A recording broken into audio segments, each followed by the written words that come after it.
Assalamualaikum warahmatullahi. Bismillahirrahmanirrahim. Alhamdulillahi rabbil alamin.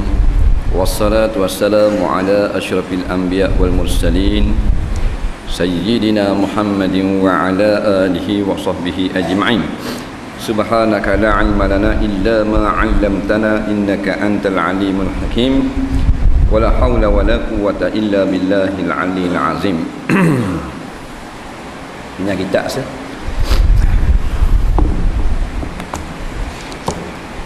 Kat mana ya? Okey okey.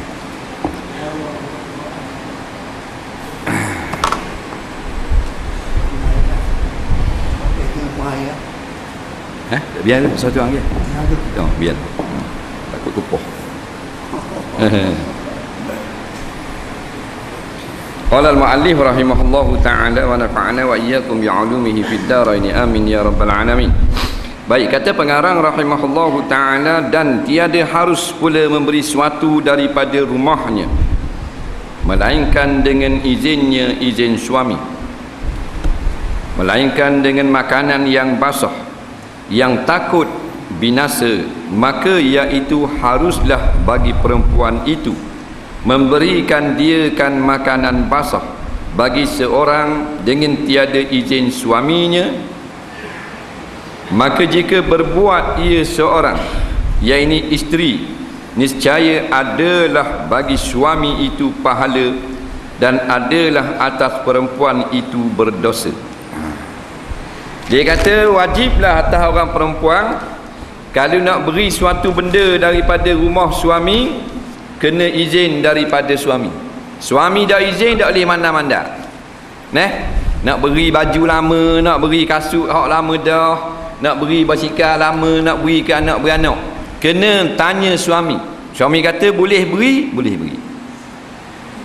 Dah kalau tidak, kena minta izin. Sama ada minta izin tu dengan lisan, iaitu beradak, ataupun dengan surat, menulis surat. Kalau kitab lama dia kata menulis surat, kena atas surat khabar ke suami ni, maknanya papang 2 keping bawah rumah ni, nak pergi ke pok saudara, nak buat beki latar dia buruk dah.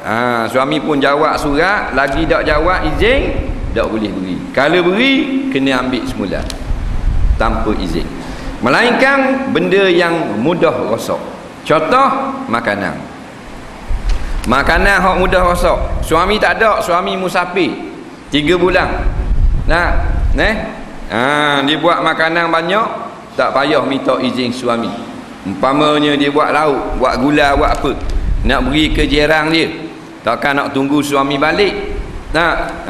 Telefon tak boleh, mesej tak sapa, tunggu suami balik 3 bulan tak jadi gula dah, jadi minyak selendar. Jadi hak mudah rosak gitu, tak apa beri. Jadi mana-mana isteri yang pandai-pandai beri tanpa izin, pahala boleh ke suami, isteri boleh dosa. Sebab itulah kalau pakaian suami jangan manda-manda, beri ke adik dia. Suami kata pahala seluar tu hak pakai sama koko, adik kena ingat beri ke dia, senyap suami. Ada tak jenis penyakit gitu, tak minta izin, kena tanya dulu. Suami maknanya kalau dia berasa banyak lagi seluar dia izin. Nak beri apa-apa sajalah, tak boleh manda-manda. Bahkan kalau duduk rumah milik isteri, tak boleh keluar juga kalau suami tak izin. Rumah tu isteri yang beli 400,000. Mahal lah 400,000 banglo tu. Suami numpang dah ada pitih, dia keke. Faham? Isteri tu kaya. Isteri nak pergi pasar minggu, suami tak benar keluar, haram keluar, walaupun rumah isteri. Faham baik? Jangan kata rumah suami je tak boleh bebas, bila rumah isteri boleh bebas. Tak, kena minta izin. Nak balik rumah mak, suami kata boleh balik, tapi jangan tubik. Nak tubik kena khabar kita dulu, walaupun suami tak ada. Tu hukum dia.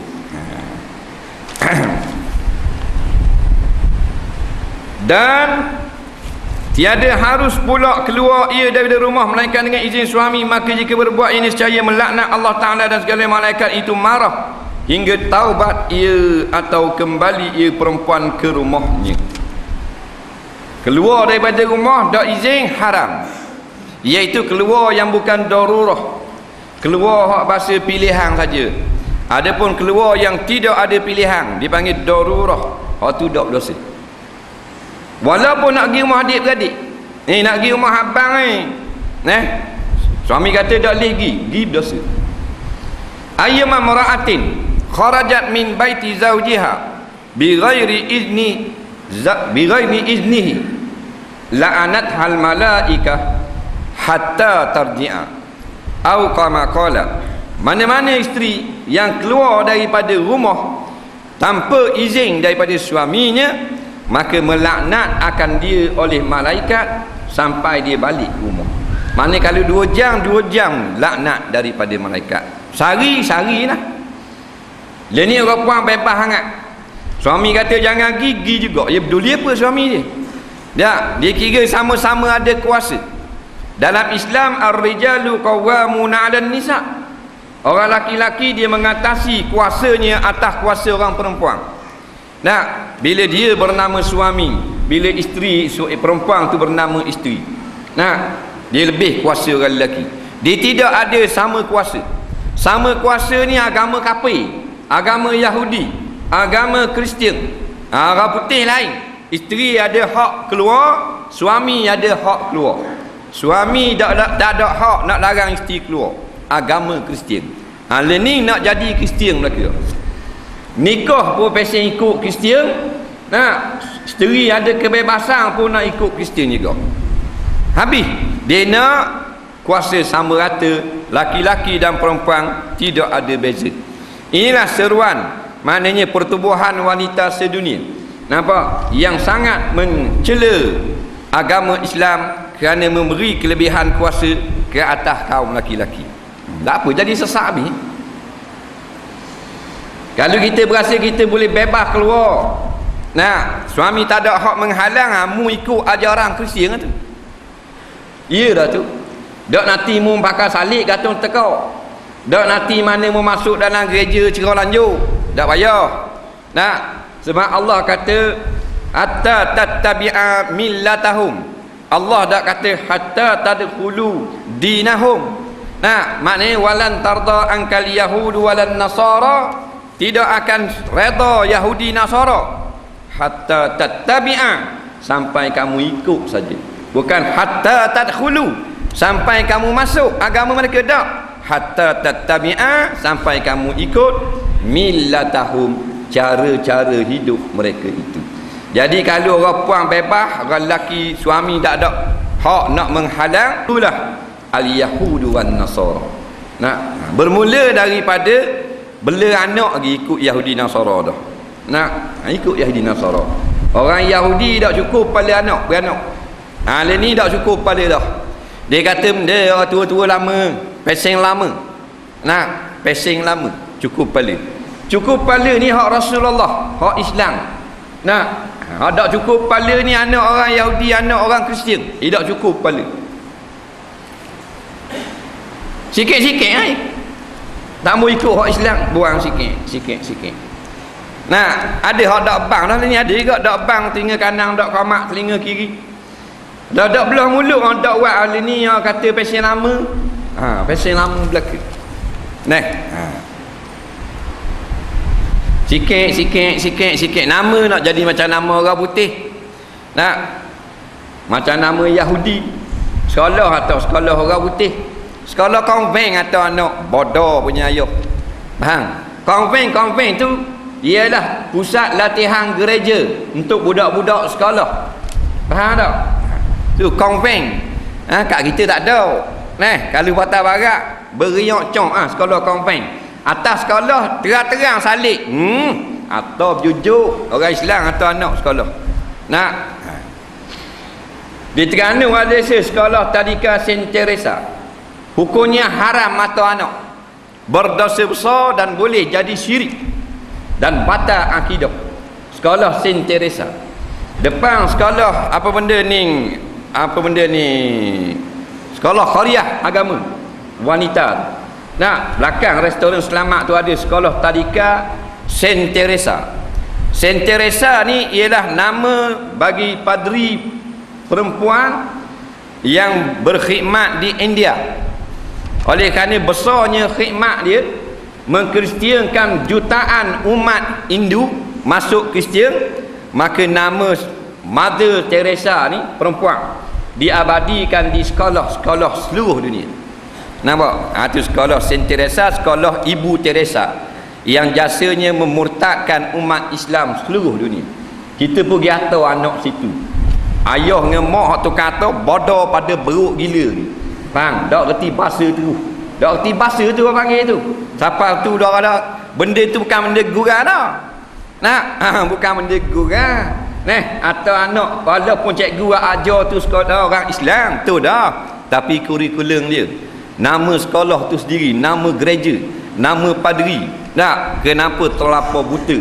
Nah, hati-hati umat Islam. Pasal dak duduk pada majlis-majlis ilmu. Duduk majlis-majlis tali bising. Nah, TB1, TB2, TB3. Kayak gini mampu kerah dak ayah baca talqin. Pasang TB3, bo astro atas kanda. Faham? Molek. Tak payah baca talqin. Bukan ulama mudah ikut masih hidup, mudah ikut TB, mudah ikut hiburan. Molek. Nak? Orang gurau apa akidah, lepas tu dia bab akidah kita kerah sikit. Nak buat ni. Nak? Tak tahu ke benda langsung ni. Apa maknanya mengaku Islam, nama anak Islam atau anak ke sekolah gereja.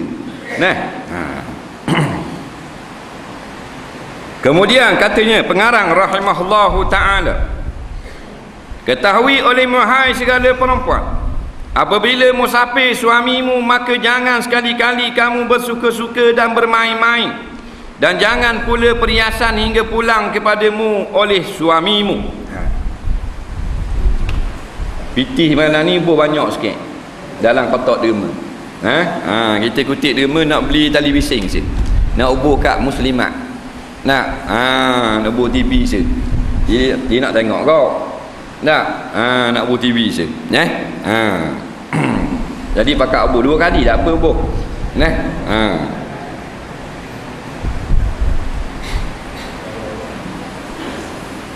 Maknanya kalau suami tak ada rumah, tak sadar galak. Orang puang setengah ni suami tak ada, hidup galak. Wawa suami ada di rumah, cik akan tudung ni duduk tarik. Suami tak ada, tak ada tudung kat tangan. Nah, ada kok jenis gitu. Lalu orang datang seorang boleh tengok rambut bini dia. Lalu postman boleh tengok. Mari orang TMB boleh tengok kok bini dia. Mari siapa-siapa kau jual ikan, kau jual kuih, boleh nampak rambut bini dia. Berak dia tengok kereta tu lelaki dia balik, jauh dia pakai dah tudung. Ni penipu besar. Dunia sandiwara belaka ni. Depan bini lelaki mudah akan telanjang tak apa depan lelaki. Yang begitu tudung apa benda? Makna dia nak tipu suami dia. Inilah perempuan yang tidak menjaga amanah ketika suami dia gaib. Tak, bila suami balik jauh baru masuk selendang buah atas kepala. Tadi yoya duduk sembang molek ada. Nak pasal suami tak balik lagi. Ini jadi juga jenis perempuan yang tak jaga diri. Nak bila suami tak ada. Bila suami ada dia jaga diri molek ada. Ni yang kita bimbang, kita tak tahu bini kita. Nak jadi kena amanah lah puan. Tubuh badanmu tu ditanggung oleh suami. Nampak? Jangan main-main. Sebab itulah jangan letak harga mahal-mahal kalau orang minta anak puang. Siapa 18,000, 15,000, 10,000. Nak? Letak benda mahal-mahal. Bila dia jadi maknanya isteri, maka dosa dia ditanggung oleh suami. Mak ayah tak tanggung tau. Nak? Dia jahil, suami tanggung. Dia tak semayang, suami tanggung. Dia bukan suami tanggung. Nah, dia menipu orang, suami tanggung. Banyaknya suami tanggung dosa dia sejak daripada akad nikah sampai kepada bercerai atau sampai kepada cerai mati. Puluhan tahun dah suami tanggung dosa, tak payahlah letak harga mahal. Dah orang nak pikul dosa kita kan. Kalau peri pun patut dah. Orang nak mari pikul dosa kita. Bila orang masuk Minang ke Semek ni, mana orang nak mari pikul dosa Semek? Faham baik. Bukan nak ambil sedak dia saja, nak pikul dosa dia. Nak dia gitu selepas dah beban mak ayah. Jadi jaga diri baik-baik, jangan duduk galak suami tak ada, jaga rumah, jangan bila suami tak ada bebas nak tak kenung tak kening dia tu tak ada. Suami aku pergi Kuala Lumpur tu seminggu, oh beres dah mana mu bebas ngak ni semek, oh laki aku tak ada, laki aku pergi Kuala Lumpur, oh beres nah habis lambu aja pas lambu tu masuk bawah lambu ni pula, pas bawah lambu naik atas tangga pula, macam-macam panggung muka pasal laki tak ada. Nah, walaupun kita tak marah, tak jadi juga. Ada ke suami tak marah? Isteri dia jenis tak tahu kehala. Tak kira marah, tak marah, syarat marah. Suami tak marah pun syarat marah. Bila benda tu tak betul. Jangan kata tak apa ambil, laki ambil tak marah. Jangan main gitu. Hukum syarat dia bukan hak lakimu. Hukum syarat hak Allah dan Rasul. Nah, tak apa kita pakai gini pun. Nah, nampak beti pun nampak peha laki ambil tak marah. Laki mu bodoh tak marah ha. Nah, kalau laki mu cerdik mesti marah. Nah.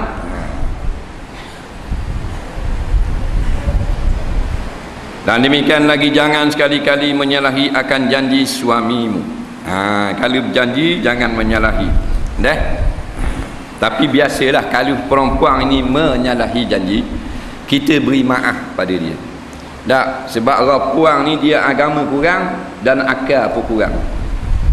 Sebab tu dia tak boleh jadi pemimpin besar. Orang puang dia kena letak jawatan, kena wi ke suami. Faham? Tu dah. Apa? Gamal lagi dok dang tu.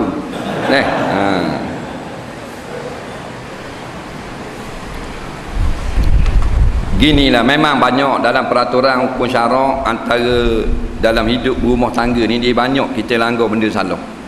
Memang banyaklah kalau kita adu dengan hadis, dengan Quran, dengan panduan-panduan garis panduan yang ulama tetapkan, memang banyak kita salah. Suami pun banyak buat salah tau. Isteri lebih lagi salah. Jadi kita kena ambil sikap saling maaf memaafkan. Jangan duk keras sangat.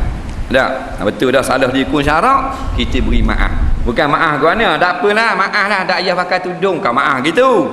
Mana kalau dia ada sekali tubik tak akan tudung, jasarlah kita duduk sibuk-sibuk sangat. Tak, balik kabur molek lain kali sawak gitu. Tak, beri maaf molek. Dah, jangan ambil kesempatan atas satu kesalahan, kita nak hukum dia berdoa-doa lalu. Tak, ada juga bila salah sikit je, siapa mengamuk tu lelaki, benda tak besar mana. Nabi kata siang mu hari mu sapak terajang ke bini mu, tak hak tumbuk sepak lah, itulah tapalah, malah sekarang mu pergi dekat dia pula duk kecek dia. Ni orang lelaki ni ada juga jenis gitu. Jenis sepak terajang jahat tu, jenis sepak terajang. Nak sepak boleh, sepak slow motion, cipet gini. Sepak agak sepak slow. Tak apa lah ni sepak benda budak puang lah tu.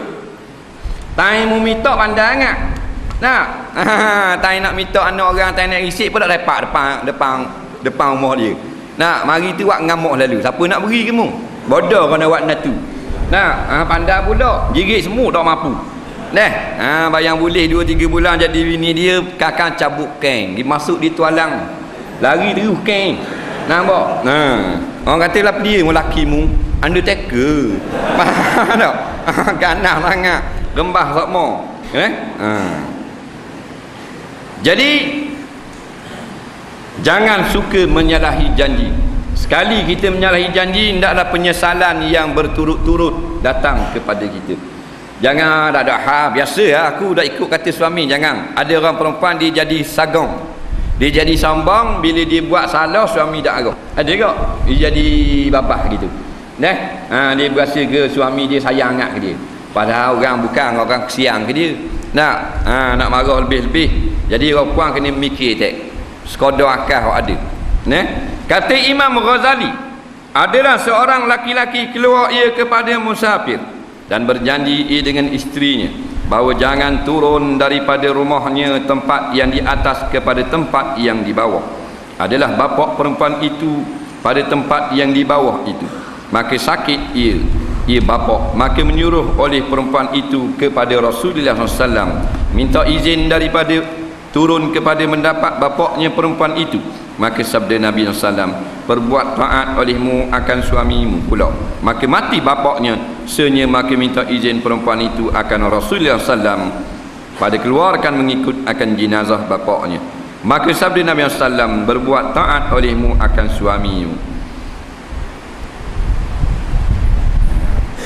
yakni ikut olehmu akan janji suamimu itu. Maka ditanamkan orang akan bapaknya, padahal perempuan itu tiada hadir kepadanya kepada bapak, dan tiada melihat ia perempuan akan bapak. Maka setelah itu menyuruh oleh Rasulullah SAW kepadanya perempuan, mengkhabarkan akan dia perempuan bahawa sungguhnya Allah Subhanahu wa ta'ala telah mengampun bagi bapaknya itu sebab taat bagi suaminya itu.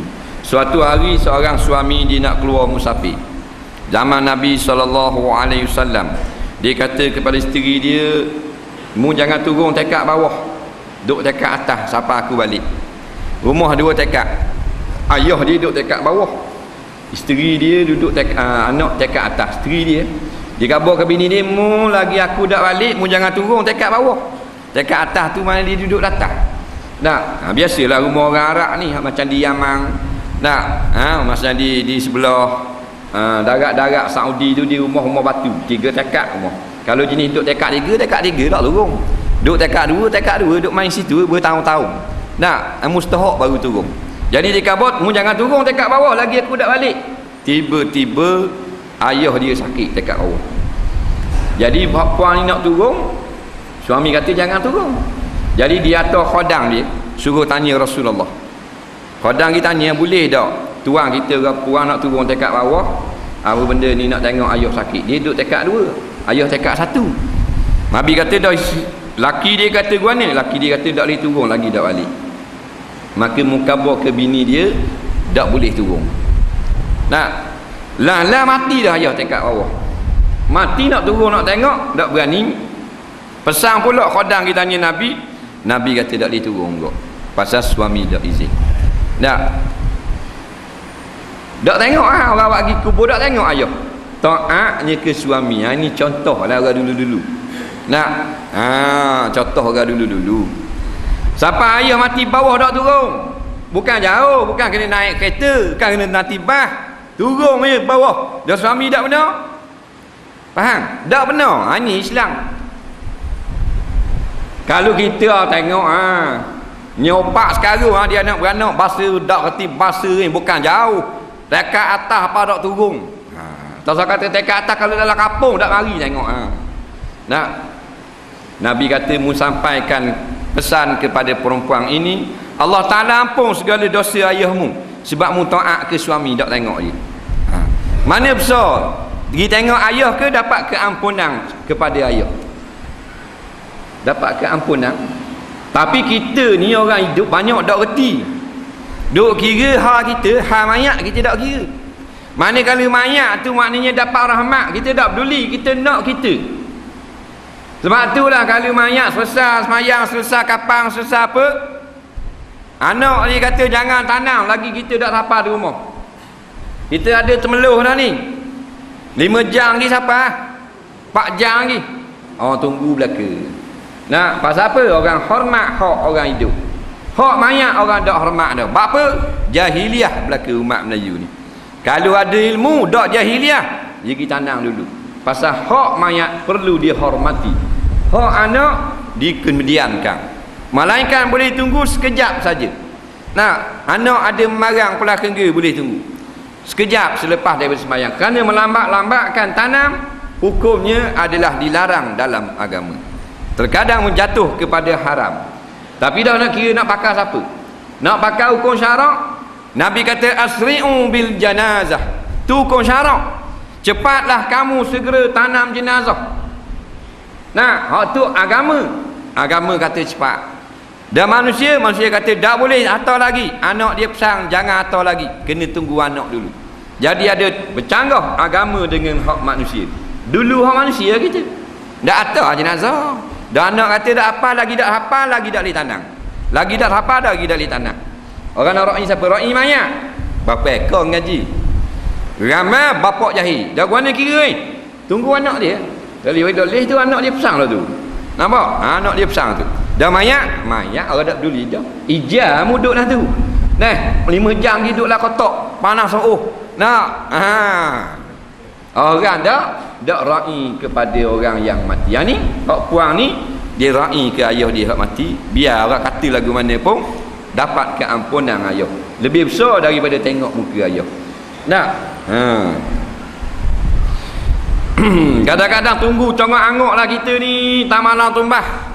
Ingat balik nak semayang mayat, nangis. Wah, dia batas ayah. Orang balik semayang mayat, dah orang tunggu tak malam dah. Balik semayang jenazah dah, dia bah, ayah. Gesperman je bah, bodoh punya anak. Nah, dak imbus sikit tunggu. Nolong pula ayah. Tak ada ayah, tak ada dah. Nah, duk main gitu. Berbiji sabar. Jadi kena azab pula mayat. Dak pasal-pasal tunggu orang gila gitu. Ingat, boleh tunggu anak yang akan menjadi imam solat jenazah. Kena tunggu sejam 2 jam, dimaaf lagi. Syarat dia akan jadi imam solat jenazah. Kalau dak jadi imam solat jenazah, boleh tunggu lebih kurang 20 minit, 30 minit. Sekadar semayang fardu dan 2 kali semayang fardiyah, qabliyah dan ba'diyah. Qabliyah 5 minit, semayang fardu 10 minit, ba'diyah 5 minit, 20 minit boleh tunggu lepas daripada siap belaka sebelum atau ke kubur. Syaratnya 20 minit tu orang ni bukan nak jadi imam, nak tengok saja. Tapi kalau anak yang bahkan jadi imam semayang jenazah, boleh sejam 2 lagi. Sekadar matahari naik daripada terbit sampai qada segala. 7.30 terbit tari, 8.30 segala. 2 jam beri masa. Anak ada 2 ni ada paka dah, boleh tunggu. Syarat anak tu akan jadi imam solat jenazah.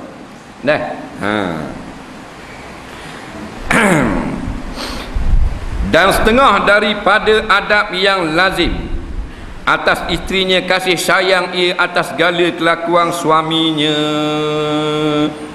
Ni ya. Lazim ni wajib. Lazimun, benda yang mesti. Ada lazim benda yang boleh, benda yang harus. Tapi lazim sini makna wajibun. Nampak? Benda yang mesti. Yang mestinya orang isteri, semua kelakuan suami dia suka belaka. Dia suka. Walaupun hati tak suka, dia kena buat lolok suka. Syaratnya kelakuan suami itu yang tidak haram pada syarak. Suami pun dia berahi. Suami berahi baca buku, contoh hobi. Dia kena suka je. Sukanya ke hobi suami. Sebab dia isteri. Tu baru panggil isteri solehah. Suami berahi ngai, sukanya ngai. Dia kena minat tak? Bukanlah tangga gitu, tapi nak khabar dia apa jua kelakuan suami, isteri kena suka. Tak boleh komplain, tak boleh apa. Melainkan benda yang disuruh syarak. Suami minat dia, minat buat titik pada alik rumah.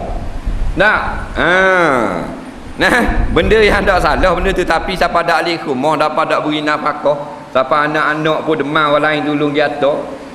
Tu lelaki duk nerak langgar, duk hitam buat titik. Tu kacau wala dah tu.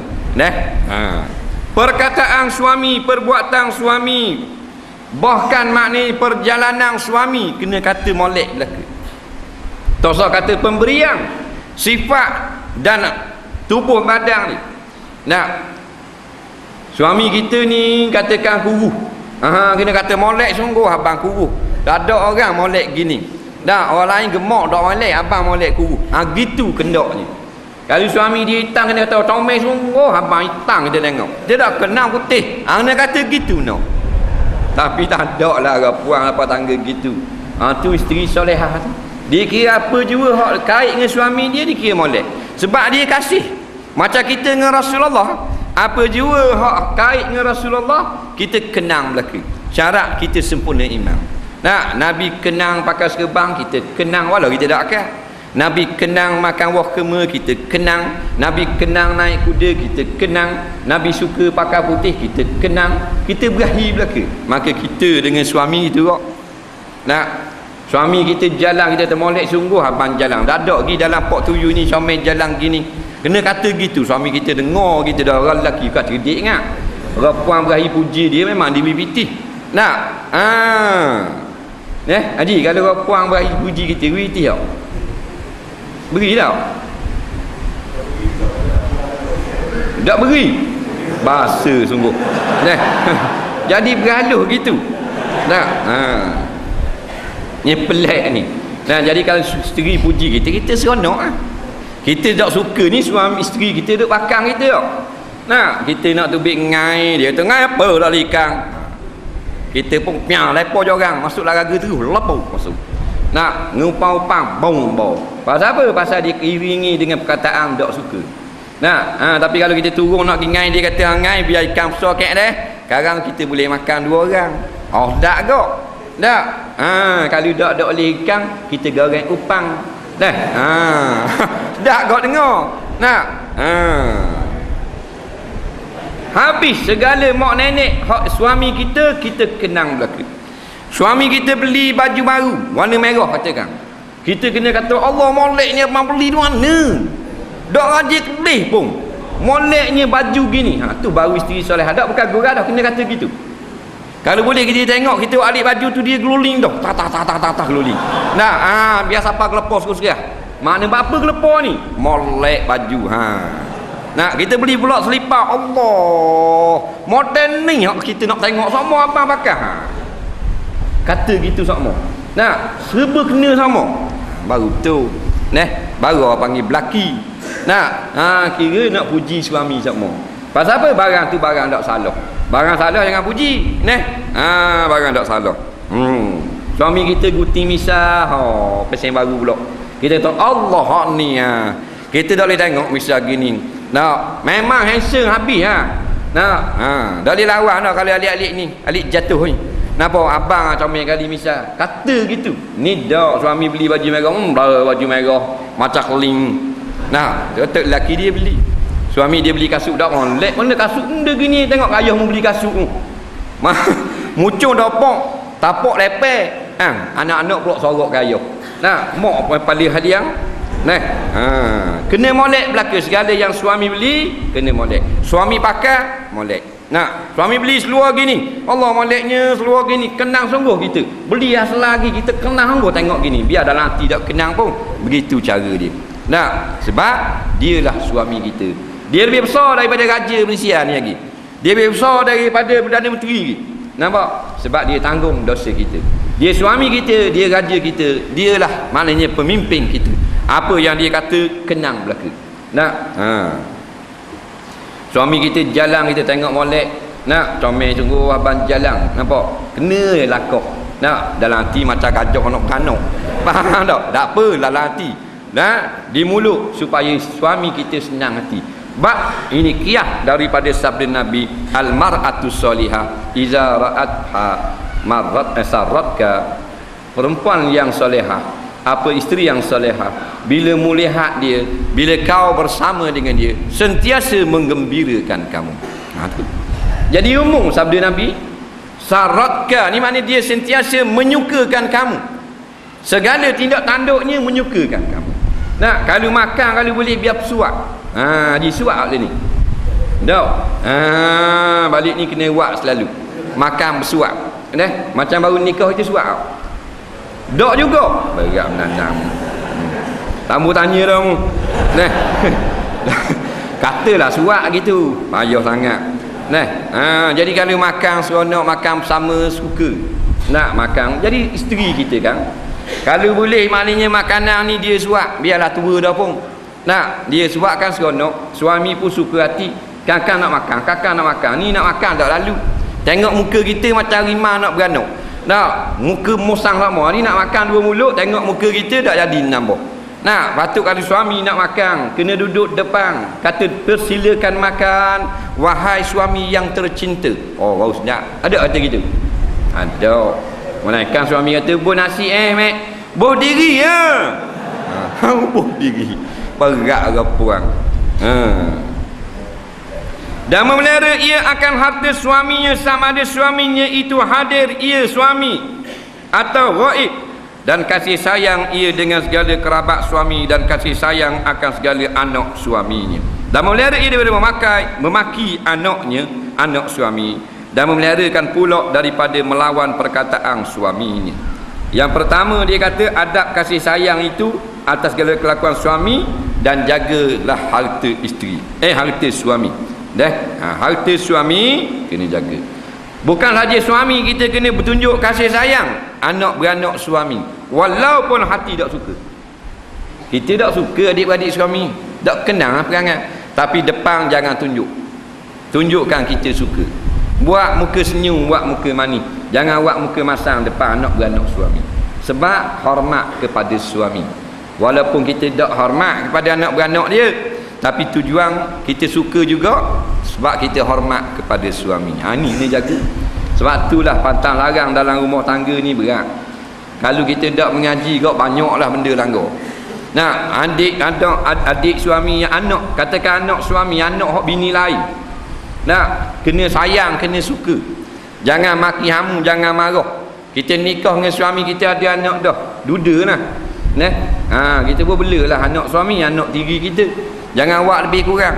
Pasal tu daripada nasab suami. Walaupun tak kena dengan kita, anak tiri kita, kena hormat budak tu. Bukan kata tak boleh marah, tapi jangan buat benda tak betul. Kena tunjuk kasih sayang. Jangan kata lebih kurang. Pasal dia adalah anak beranak suami. Kalau kita ikut sungguhlah peraturan yang ditetapkan oleh syarak ni, aman damai lah. Learning pakai masing-masing nak kuasa belaka. Berbalah-balah sama. Di jabat agama ni macam-macam kes ada. Hak katok bini, katok laki. Learning biasa dah lah. Laki main dengan janda orang pula. Bini dia ikut laki orang. Ada laki dah pergi tidur rumah laki lain pula. Orang nikah 3 bulan minta cerai. Tolak 1000 dia, tolak 1000. Aku cerai mu dengan 1000 talak. Duk cara mahkamah 1000 talak banyaknya. Nak marah. Semua ni tidak ada landasan untuk diikuti. Hanya nafsu, nikah atas rasa nafsu. Tak kena puas ada berjalan orang produk kata ramah dah nikah. Tak tahu benda. Pusat jelai punggung puing. Ayah rambut tepi kuning, tengah hijau. Macam beruk sawang. Nikah. Boleh anak dayak laut tu. Ni tengok siang tengok budak-budak duk gandang motor, anak duk tengah. Wak pergi bandar boleh tengok mak rambut merah. Pusat jelek. Ayah loh pendek tu dulu Cina butuk dia pakai. Faham tak? Kerja dah sekian, muka dia sekian. Ni orang Melayu kan. Molek-molek ada. Bodoh pada Cina apek butuk ni. Luar pendek tu hanya boleh pakai depan isteri, depan anak haram. Faham baik? Auratul mu'mini baina surratihi wa rukbatihi. Aurat laki-laki yang beriman antara pusat sampai ke lutut. Al-mu'minu al-rajulu la yanzuru ila auratir rajuli. Orang laki-laki haram lihat aurat laki-laki. Maknanya tak boleh pakai luar pendek depan anak. Tak boleh pakai luar pendek depan mak, depan ayah, depan mak saudara. Aurat kita dengan mahram, dengan mak, dengan ayah, dengan anak, dengan cucu, dengan toki, dengan mak saudara, ialah pusat sampai ke lutut. Dan ni paham banda luar pendek. Bodoh pada karung. Dak hukum agama tu. Dak dengar pakai jadi bodoh kita. Jadi supahak golongan-golongan bodoh. Duk berasa ke hebat.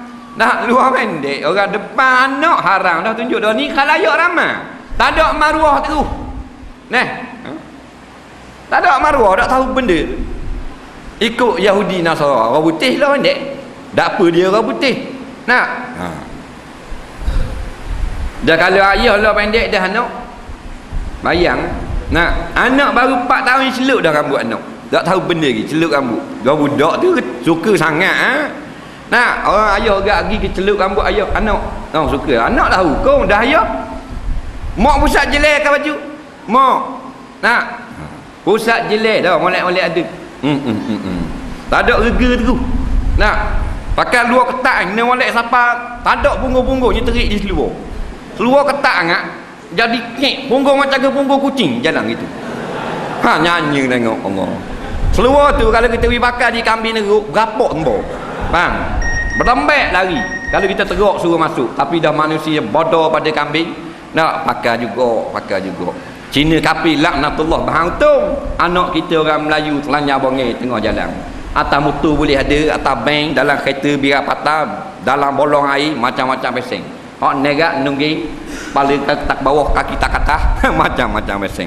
Hari ni penuh. Nah, mu kelek aku kelek mu gah aku potek mu cocong aku tepih mu. Nah, patah pasal minggu Tanjung. Nah, berpiping-piping tangan. Macam kita berjalan di New York. Dah rambut merah belaka awak. Piping dengan awak jatang pakai rata belaka ni. Kasar pada tayar brozan di tengah. Faham tak? Mana awak ni? Tak ada agama terus, tak ada Islam terus. Nah, mana negeri Terengganu Darul Iman? Tak ada. Nah, Darul Fasik terus. Nah, penuh dengan pemuda-pemudi fasik yang tak kenal Tuhan. Orang tua dah lewat ikutang, bodoh-bodoh tak reti bahasa. Habis cerita. Nah, lapis cucu kita lagi berat nanang tu. Nah, dan sabda Nabi sallallahu alaihi wasallam, wallahu a'lam.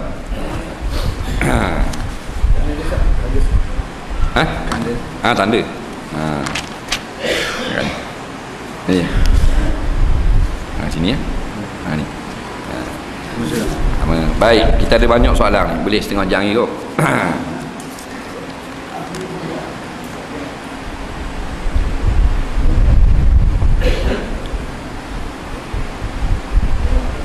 Macam mana, soalan pertama, macam mana nak ganti semayang qada dan macam mana yang mudah? Dia kata nak ganti semayang qada pasti nak mudah. Mudah tak mudah pun tak tahulah dia kena ganti. Nampak? Jadi bila kita tinggal semayang sama ada tak sengaja ataupun sengaja, wajiblah kena qada. Kerana itu adalah hutang Allah Ta'ala.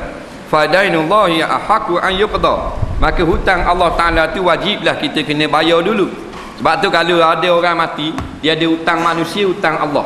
Duit dia cukup hanya nak bayar hutang Allah, maka wajib bayar hutang Allah dulu. Hutang manusia ke dia?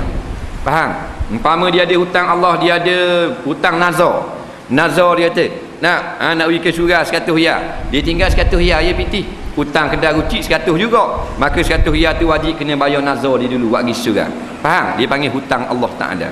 Tak, begitu juga kita masih hidup kena bayar hutang Allah Ta'ala dulu. Maka solat fardu yang kita tinggal wajib kita qada. Solat sunat yang kita tinggal sunat kita qada. Tak usah kata fardu, hak sunat pun orang suruh qada juga. Zaman dulu katakan kita lara dah sembahyang tahajud. Fardu buat sama, ada ni boleh qada lagi. Sembahyang witir jam 9. Siapa gitu semua. Baik. Dia kata cara nak qadanya kita kalau kita tahu 10 waktu lah, 10 waktu lah kita qada. Tapi kalau kita tak tahu banyak sangat gitu balara lama. Leni baru sedar dah nak jadi orang dah pula. Maka jawabnya kita qadalah sekadar mana yang kita rasa lebih dah daripada hak kita tinggal. Pasal bilangan yang tertentu kita tak ingat. Anggap orang kita qada ni banyak dah daripada hak kita. Ambil biar lebih. Nampak? Ambil biar lebih. Kita rasa gelebih dah. Cerak pula lebih dah aku qada ni. Maka terlepaslah. Jadi yang lebih tu jatuh sunat, yang cukup itu jadi qada. Kemudian cara dia lagu mana? Cara yang mudah, sekali kita semayang isya, sekali semayang qada. Sekali semayang subuh, sekali semayang qada.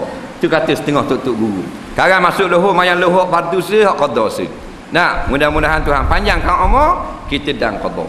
Nampak? Walaupun pendapat yang muktamad mengatakan perbanyakkan qada, melainkan perkara nak buat kerana darurah saja, barulah boleh kita berehat. Soalan yang seterusnya,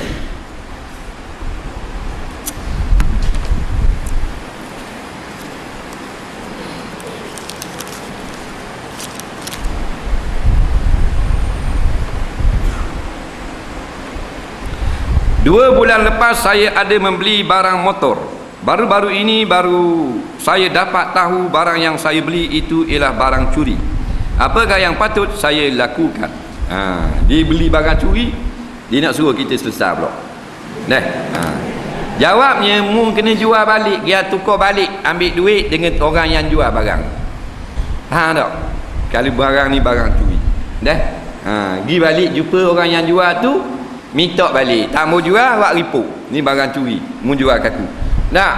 Umpamanya tak ada dah, tuang dia tak tahu mana duduk dah. Kita kena anggar kalau goliknya barang curi ni hak orang Islam. Biasanya karburetor mutu. Karburetor mutu. Ada seorang haji tu, dia ni cerita betul lah. Dia pergi semayang Masjid Putih. Nah, dia balik semayang Masjid Putih, dia tok motor dia depan kedai Cina, kedai motosikal depan bucu Masjid Putih tu. Bandar tu lah. Balik tu dia start dah hidup motor. Beruh dah hidup. Faham? Karburetor ada. Nyanyi dia sekat sejam. Siapa nelah kaki-kaki. Berehat sekejap, senggeng, takut tak ada minyak orang tua. Tak ada hidup juga. Lah panggil pomen. Pomen mari, pomen buat dalam setengah jam lebih kok, tak hidup kok. Tu cerita kalau haji ni tak apa dia tak pomen.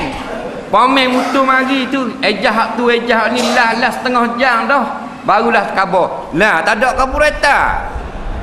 Mana cerdik punya pomen. Tak. Dah siang kau orang. Tak tahu dah nak pulang balik lagu mana. Maka kita yang terbeli barang curi ni kalau goleklah hak orang Islam. Nampak tak? Kena atau bala boleh. Nampak? Sebab apa? Kalau goleknya benda tu, kalau karburetor gitu orang dia ambil balik tak bala boleh. Orang dia ambil balik, dia ambil balik boleh atau, tapi golek orang dak ambil balik pakai atau pakai hilang gitu dak ya atau lah. Nampak tak? Melainkan kita kena beli ambil nilai barang itu, kita bersedekahlah kepada surau dan masjid. Dan dengan niat, maknanya mudah-mudahan jadilah sebagai kebajikan bagi orang yang hilang. Itu saja cara dia. Pasal kita tak tahu tuang hak manusia. Orang yang curi dia kena pergi cari tuang dia sampai jumpa. Tak jumpa, kena bayar pula nilai-nilai yang tertentu dan bertaubat kepada Allah, bayar kepada tabung-tabung derma. Tapi lepas daripada bayar, tuang dia mari minta, kena bayar pula sekali lagi, 2 kali bayar. Soalan seterusnya,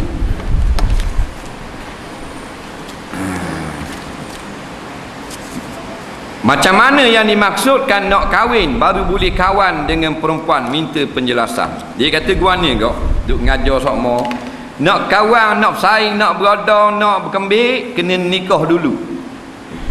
Baru boleh lah dengan orang perempuan ni.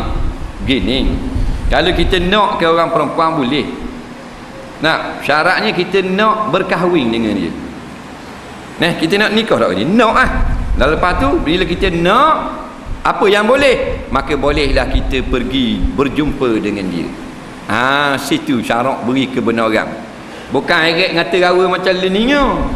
Bila kita rasa kita nak ke puan ni, kita nak pergi tengok molek, nak pergi jumpa molek, nak beradab molek, maka dibenarkan syarat. Sebab kalau kita tak tengok, makruh. Ada orang dia tak tengok, dia temu cari kaku seorang. Dah orang lagu mana? Kau andamu matamu molek lah. Kawan ni orang tukang cari berhiak gemuk. Dia pergi cari hak gemuk, nikah semua lari tu.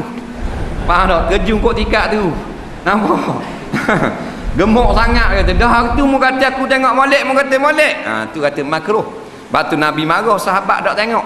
Nabi kata fal yanzur ilaiha. Nampak? Maka hendaklah kau pergi melihat dulu perempuan itu, baru boleh mu berkahwin dengan dia.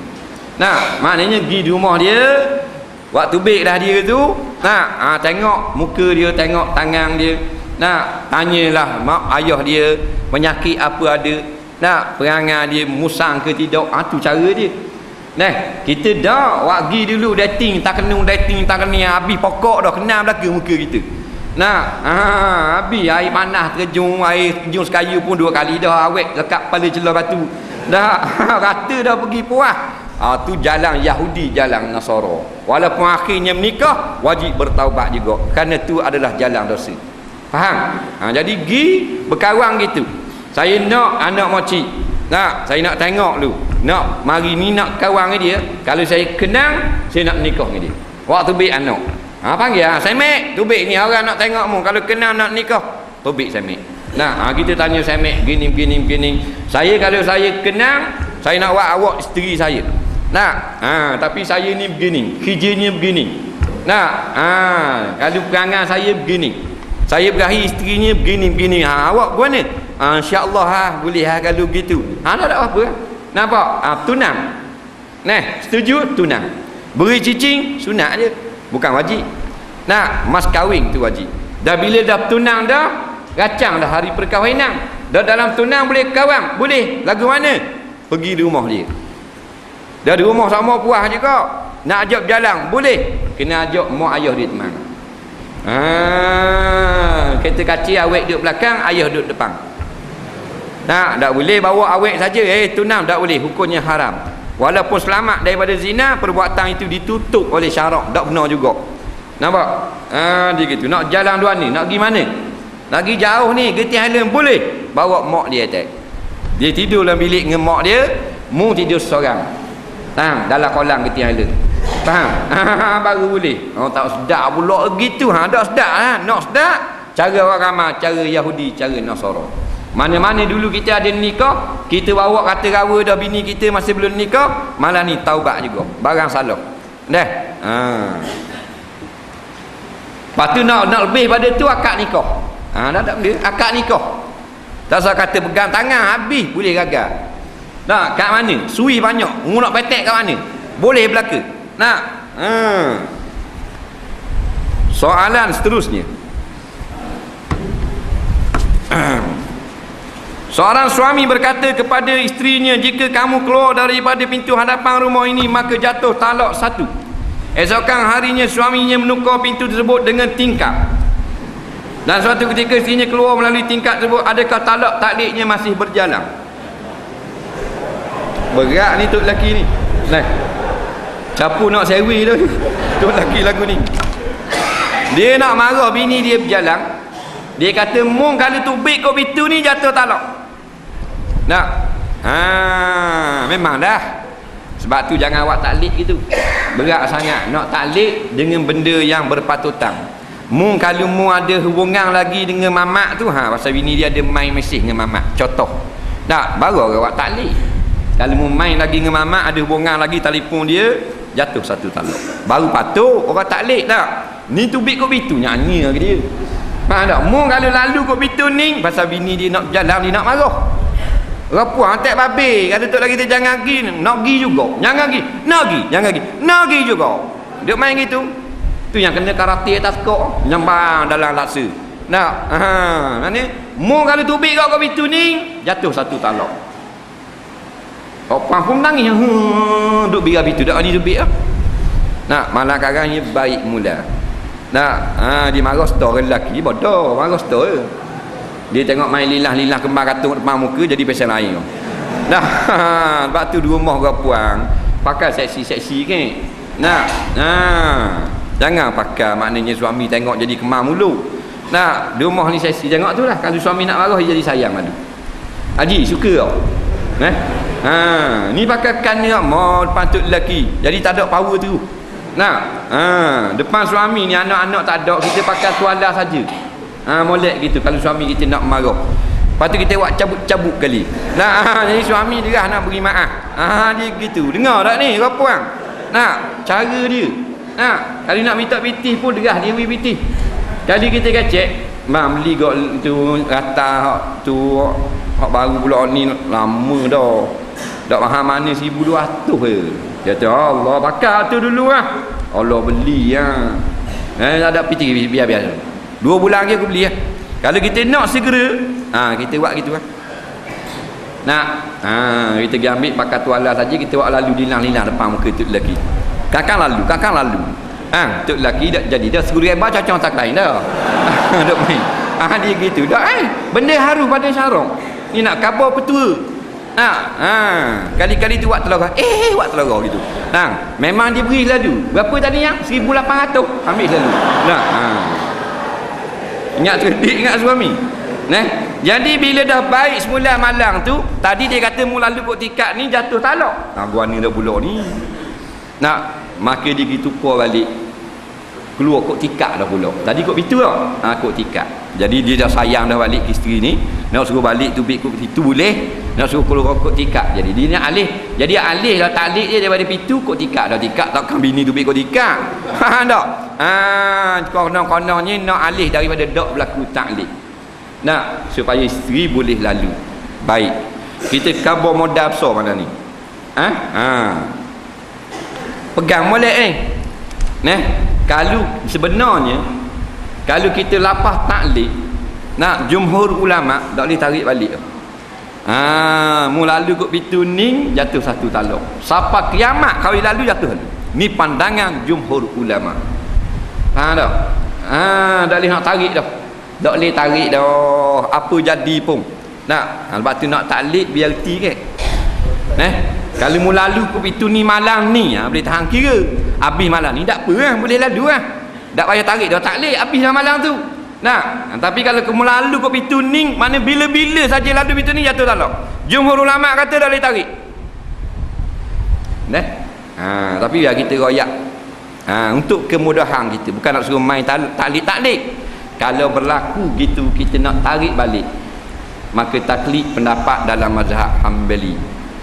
Satu kaum mengatakan boleh tarik balik. Free ke modal. Nampak? Tidak kita nak raba dua ni. Nah, jumhur pendapat yang muktamad mazhab Syafi'i dah boleh gostang. Mazhab lain pun dah boleh gostang. Nah, satu kaum yang ada dalam mazhab Hanbali boleh tarik balik. Aku tarik balik taklid yang telah aku lapaskan tadi kerana Allah Subhanahu wa taala. Jadi isteri pun boleh lalu. Sebab Imam Hanbali, Imam mazhab Hanbali ni fuqaha juga yang kata bukan sek-sek ngai kata fuqaha juga. Jadi ingat jangan taklid mudah-mudah. Kalau berlaku ingat awak kita kata malam ni. Soalan seterusnya,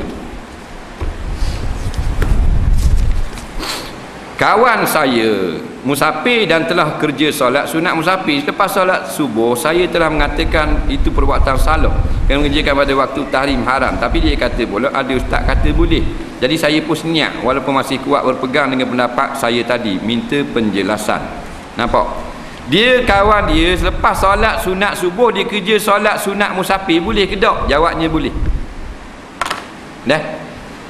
Kita boleh melakukan solat sunat subuh selepas daripada solat subuh. Nampak? Walaupun ada pendapat yang mengatakan tidak boleh, kerana yang haram itu solat sunat mutlak. Ni satu kaum yang ramai juga ulama kata yang haram solat sunat mutlak. Jadi kalau kita lepas solat sunat subuh, kita nak musafir, orang yang nak musafir sunat bersolat. Nampak? Pendapat yang muktamad mengatakan kalau sunat itu sababnya terdahulu, maka tak ada masalah, seperti sunat wudu. Tapi kalau sababnya terkemudian berlaku khilaf. Jadi pendapat yang dhaif dalam mazhab Syafi'i mengatakan boleh juga. Kalau orang yang nak musafir, pergi musafir, tak musafir lagi, solat dulu musabak ke dia. Lepas solat subuh boleh lagi. Nampak? Atas kaum dhaif tadi. Atas kaum muktamad tak boleh. Jadi duduk khilafnya duduk situ. Ayah balah berasa nak buat ikut pendapat dhaif. Pendapat muktamad solat sunat yang sababnya terdahulu boleh. Kita lepas pada mayang subuh batal wuduk, pergi ambil wuduk, lepas ambil wuduk boleh solat sunat wuduk, kerana wuduk terdahulu solat kediam. Adapun musafir solat dulu musafir kediam. Jadi hak musafir kediam kaum dhaif kata boleh kita buat, kaum muktamad kata tak boleh buat. Selesai masalah.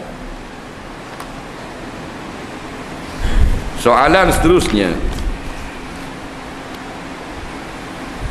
terangkan keadaan yang menjadi sunat untuk sujud syukur. Bagaimanakah cara yang betul untuk melakukannya? Baik. Dia kata cara lagu mana keadaan boleh solat sunat sujud syukur. Sujud yang di luar daripada semayang ada tiga jenis sujud. Dua jenis sujud. Sujud syukur dengan sujud tilawah. Sujud tilawah hak subuh Jumaat tu. Kalau kita duduk luar tak semayang, dengar orang baca ayat tilawah, kita boleh sujud juga di luar semayang. Faham? Syarat kita ada wuduk dan menghadap kiblat, tutup aurat, suci daripada najis.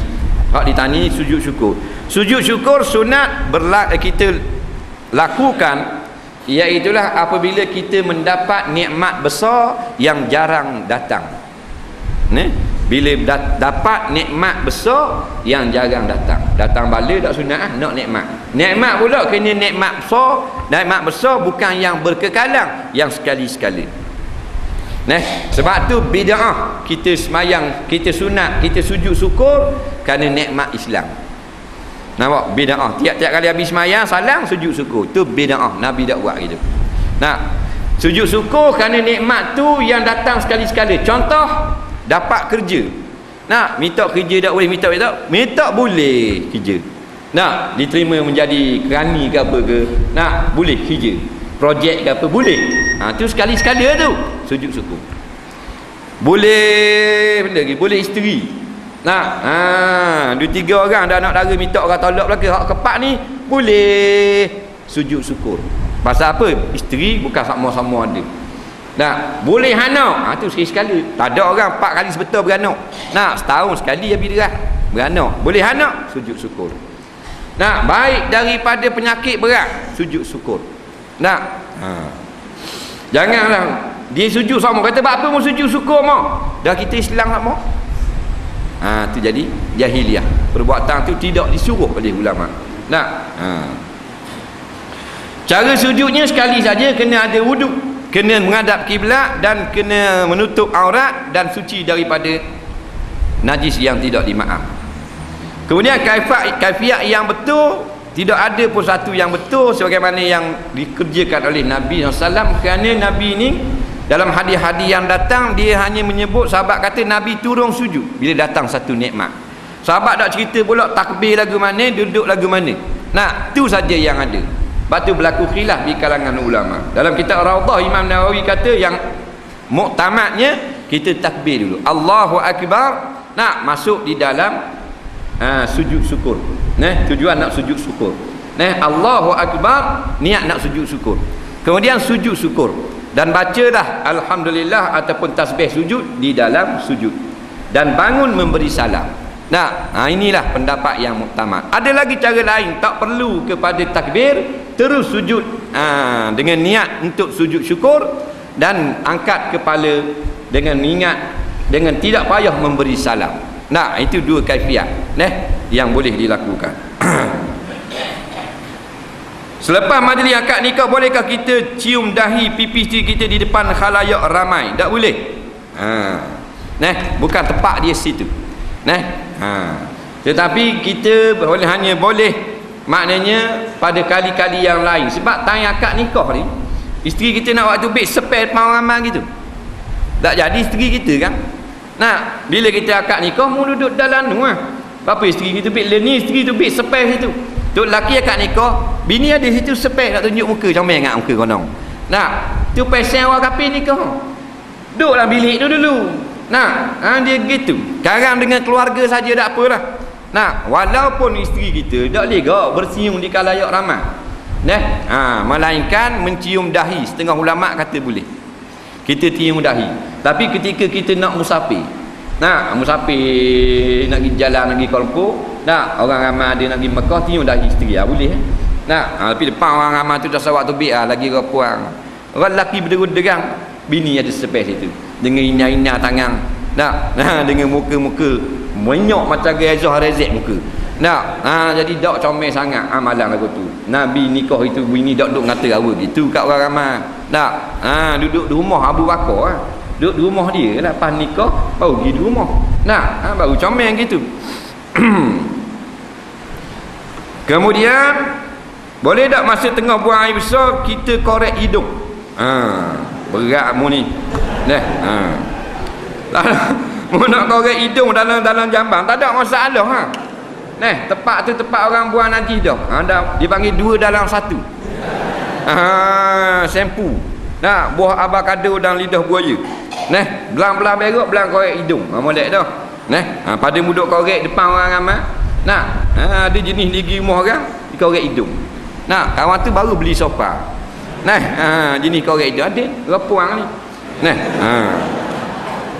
Orang naik kereta orang, kereta kawan tu baru beli Volvo. Tak baru beli Mybi, dia korek hidung. Dia tengok tak kena, dia pun lesek di steering. Faham? Berat nanang.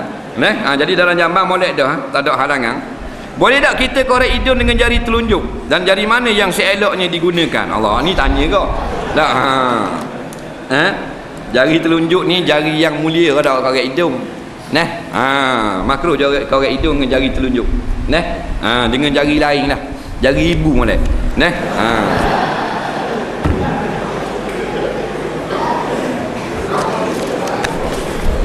Seorang suami meninggal dunia, meninggalkan seorang isteri, berapa orang anak masih kecil. Suami ada meninggal sebuah rumah, sebuah kereta, kemudian abang ada si mati dah mengambil rumah dan kereta tersebut. Atas alasan rumah kereta itu adalah daripada duit adiknya si mati, kerana isteri itu hanya suri rumah dan tidak bekerja.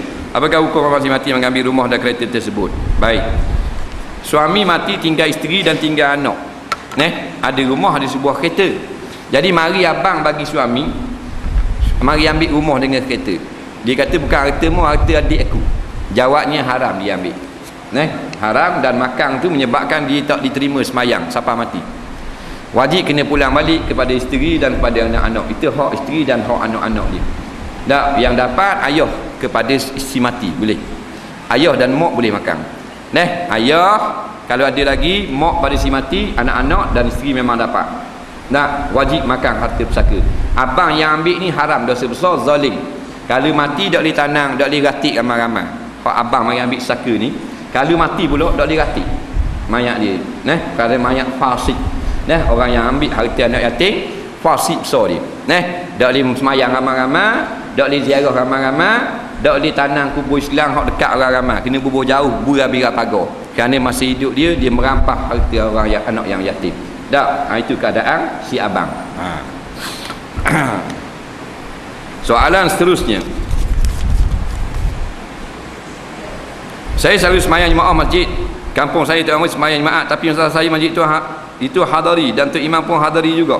Adakah imam itu adalah fasik kerana menyokong pemerintah hadari, dan bagaimana dengan semayang saya di masjid sebelum ini? Baik, jikalau tu imam itu dia memberi sokongan kepada pemerintah yang tidak menjalankan hukum dengan adil, iaitu dengan hukum Al-Quran di dalam negara, dia sokong pemerintah lagu tu, maka jadilah imam itu fasik.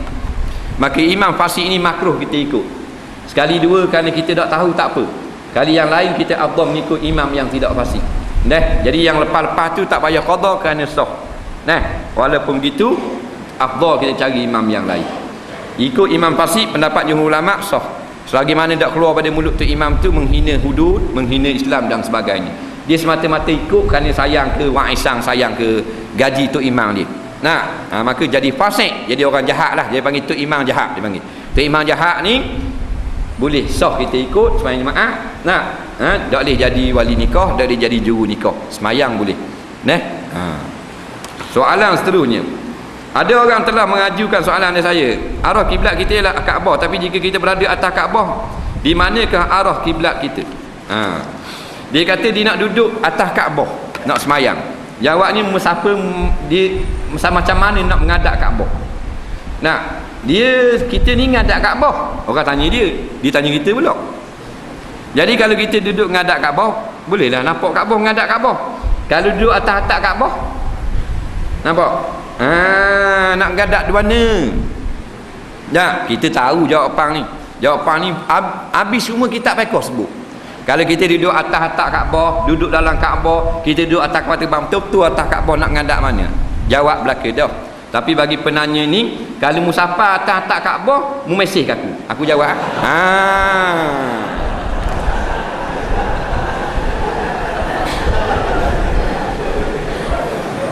Ke gua ni? Ingat senang nak naik atas-atas Kaabah. Bukan kata tak mau jawab, dalam kitab Buryatul Tulab ada. Sabila Muhtadin ada, I'anatul Talibin ada sebut belaka dah. Tapi nakal kita jawab nakal. Apa hukum jika kita memakai kain plekat bawah pada buku lali? Jawabnya, sunat kita pakai atas pada buku lali. Sama airih dengan buku lali adalah harus. Bawah pada buku lali adalah makruh jikalau tidak kerana hajat. Gitu juga dengan jubah. Sama airih buku lali harus, atas buku lali sunat. Afdal sapakat labu putih. Bawah pada buku lali makruh. Yang kata haram tak kira bawah atau atas, pakaian dengan niat kesombongan. Soalan seterusnya, apakah hukum jika enjin motor saya ada benda ni, mempunyai barang yang tidak halal, dan saya membawanya ke rata-rata tempat barang tapi saya telah berhasrat untuk menukarnya, tapi masih belum mampu berubah, saya terus membawanya. Dia kata dalam enjin motor dia ada barang tak molek, barang curi. Motor tu buat pergi mana-mana, buat pergi semayang, pergi jemaah, dia curi, katakan blok motor. Curi blok motor dia boleh motor dia atau kau boleh tak dia. Dah hukum ni sah dak semayang? Jawabnya sah. Menaikkan dia semayang dengan motor-motor baru dak sah. Dia kata mazhab Hanbali. Mazhab jumhur ulama sah, tetapi tidak ada keberkatan kerana menggunakan perkakas curi untuk buat perkara-perkara ibadat dan sentiasa di dalam keadaan dimurkai oleh Allah Subhanahu Wa Taala. Barang curi waktu baik selalu daripada tubuh badan kita, daripada rumah kita. Soalan seterusnya. Umur berapakah sunat kahwin antara laki-laki dan perempuan di dalam Islam? Jawabnya, tidak ada sebarang nas yang meletakkan umur perempuan dan umur laki-laki. Cumanya kaum perempuan itu sunat berkahwin pada usia muda. Macam tok nenek kita zaman, tok nyang kita zaman kapak ho itu tak. Tahun bila kapak ho? Dah ingat dah? Kita kau dah ingat lagi. Tahun 30-an. Dulu kan nikah perempuan umur 14. Betul tak? 14, 15. Tok nyang kita 14 tahun nikah, tanya dia. 14 tahun. Mulai ada berderu anak. Tanya pula tok nyang orang lain gitu kok. 15. Zaman tu pula umur 19, 18, learning je. Jadi afdal umur balik. Bila balik 14 afdal nikah. Bila balik 15 afdal nikah. Sekarang dia ada akta pula. 16 tahun ke? Boleh nikah 16. 16 tahun boleh. Tak payah periksa lah, nikah lah. Jadi itulah yang terbaik, dia anak dara sunti. Tapi kalau dah jenis sekolah kok, lepas sekolah 17 tahun boleh. Jangan nanti siapa 23, 24 dah kok cetong. Puan biar belasan tahun boleh. Kita tak apa. Umur Rasulullah 25 tahun nikah. Dengan Siti Khadijah 40 tahun. Maka setengah ulama kata afdal lelaki nikah umur 25. Tapi ulama lain dia bakang, dia kata Nabi nikah tu bukan disuruh nikah 25. Cuma Nabi bernikah umur 25. Walau bagaimana pun atas dasar ittiba', maka afdal juga kita nanti umur 25 orang lelaki menikah. Orang perempuan umur 17 tahun. Afdalnya laki-laki biar tua banyak daripada perempuan. Jangan sama tua, jangan orang lelaki tua muda daripada perempuan. Tapi tak salah. Tak ada salah. Dia tanya ni masalah sunat. Kalau boleh biarlah isteri kita tu jenis boleh buat main. Boleh ajak main. Ajak main ni pandai, ajak main ni pandai, ajak main ni pandai. Ni jenis tua dah. Banyak benda tak pandai. Ni kau isteri tua. Dah orang cetong dah isteri. Banyak benda. Jadi tak suka. Dalil Nabi kata halal bikra. Mu jangan apa nikah orang tua. Apa nak nikah anak dara? Tula ibuka wa tula ibuha. Mu boleh main dengan dia, dia boleh main dengan mu. Tu maknanya halal tu perintah sunat. Sunat kamu nikah dengan perempuan yang muda-muda. Soalan seterusnya 2 minit habis. Sebagai pemandu kenderaan awam, tak kira dah taksi, bas atau bas ekspres atau kereta api, apa hukum memandu naik? Pemandu ni bawa balik makanan ringan atau barang yang tak boleh dimakan ke rumah yang tinggal ataupun tertinggal dalam kenderaan awam ini, sedangkan tuan punya tak datang menuntut. Dan sebagai pemandu kita tak tahu milik penumpang yang mana satu. Kadang-kadang barang yang tak mudah rosak bertahun, tak dituntut, seperti botol susu, tuala, payung, kasut bayi dan seluar dalam wanita pun ada juga. Walaupun diumumkan di kaunter berkenaan, kecuali lah kalau wallet atau file-file penting, tak sampai setengah jam akan ada yang mencari harta mereka yang hilang. So dia kata, orang putih ni, saya nak tahulah hukum memakan makanan ringan dan menggunakan barang yang tak dituntut ini. Baik, dia kembali kepada adat. Walaupun dia ada benda kadang-kadang yang tahan lama dan tak tahan lama, kita rekah je. Kalau benda yang tak tahan lama kita boleh ambil selalu. Contohnya orang tinggal makanan, lepas dia balik rumah lepas ekspres, tengok ada nasi kapik sebuku.